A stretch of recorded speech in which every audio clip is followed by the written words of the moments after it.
नमस्कार मित्रांनो, मी महाराष्ट्राचा छोटा पुढारी घनश्याम दरोडे. मित्रांनो, काल शिवसेनेचे आमदार संजय गायकवाड साहेब तसेच महाराष्ट्राचे उपमुख्यमंत्री अजितदादा पवार साहेब खरं तर एक विधान त्यांनी केलं. खरं तर कुठेतरी खटकल्यासारखं वाटते का?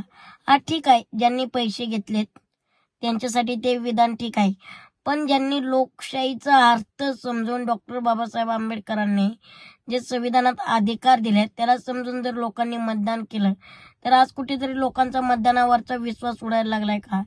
म्हणजे सत्ता आली की मस्ती आल्यासारखं कुठेतरी होतंय का? काल अजितदादा पवार साहेब काय म्हणतात की तुम्ही मला वोटिंग केलं म्हणजे मी काही तुमचा गुलाम नाही, मी काही तुमचा नोकर नाही. तर मला त्यांना एकच सांगायचंय, जनतेने तुम्हाला निवडून दिलंय ना, तुम्ही जनतेचे गुलामच आहात. सत्ता दिली म्हणजे विकास करण्यासाठी दिलाय. आणि संजय गायकवाड साहेब काय म्हणताय तिकडं की ज्यांनी 5,000 रुपये घेतलेत ते कोण आहेत? वेश्या तरी बऱ्या त्यांच्यापेक्षा. अहो, वेश्या तरी पोटासाठी करते, तुम्ही कशासाठी करता या अख्ख्या दुनियाला माहिती ना राव. असं आमदारांनी किंवा मंत्र्यांनी बोलणं चुकीचं आहे.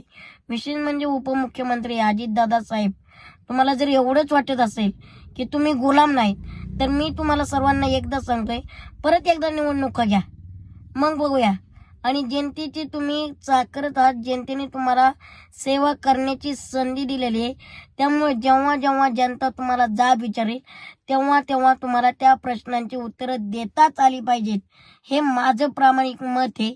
आज तुम्ही जर लोकांना प्रामाणिकपणे जेव्हा वोटिंग होतं तेव्हा त्यांच्या पाया पडून मायबापाची सेवा करेन असा शब्द देऊन जर तुम्ही वोटिंग करताय आणि निवडून आल्याच्या नंतर जर मस्ती चढत असेल तरी चुकीचं आहे. हे कुठेतरी थांबलं पाहिजे.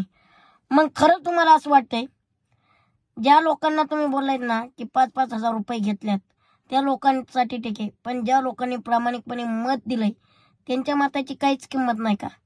घेता का परत मतदान? होतंय का मैदानात तयार? मग बघूया.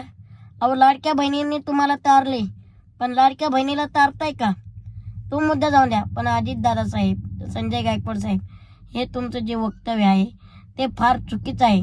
आणि तुमची जीभ घसरली म्हणजे हे जाणून बुजून घसरल्यासारखं आहे. वरून तुम्ही काय म्हणताय, आम्हाला फरक पडत नाही. अहो, तुम्हाला फरक नाही पडणार, जनतेलाही फरक नाही पडणार, पण येणाऱ्या काळात तुम्हाला नक्की फरक पडेल. कारण हा वक्तव्य खूप चुकीचं तुम्ही वापरलेलं आहे आणि हे अपेक्षा कधीच नव्हते. पण एक तुम्हाला सगळ्यांना सांगतो, अख्खे नेत्यांना मंडळींना मला एक सांगायचंय, मस्तीत जाऊ नका. तुम्ही सगळेजण जनतेचे गुलाम आहात, जनतेनेच तुम्हाला निवडून दिलेलं आहे. ध्यानात ठेवा. मित्रांनो, व्हिडिओ आवडला तर लाईक करा, शेअर करा, सबस्क्राईब करा.